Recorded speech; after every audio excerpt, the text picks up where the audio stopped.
mga katrip, what's up? Welcome back to my channel. Ito na naman po ang inyong Kuya Rans. Welcome to Rans MTV. At ngayong Holy Week, mahal na araw na ating pinagdiriwang. Ano ba ang mga plano nyo mga katrip?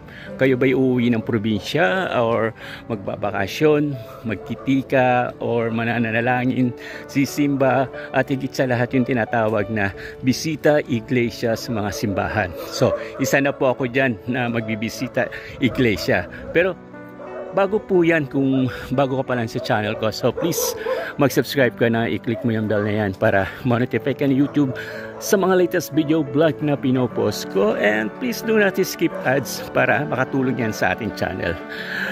So what I said mga katrip, mauna na tayong magbisita iglesia at i-recommend ako po sa inyo ang lugar na to, itong pupuntahan natin, isang lugar kung saan napakalamig ng panahon.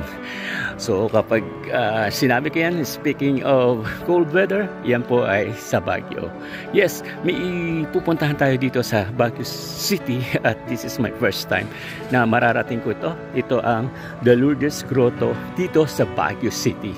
Pero bago natin marating yan, ay aakitin po natin ang 252 steps para lang mapuntahan natin ang kinaroroonan ni Saint Lourdes sa kanyang grotto at katabi po niya yung simbahan. Kaya i-share ko sa inyo mga katrip, puntahan natin, samahan nyo ako at ipapasyal ko kayo. So I was recommended this area na puntahan ninyo.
A few moments later.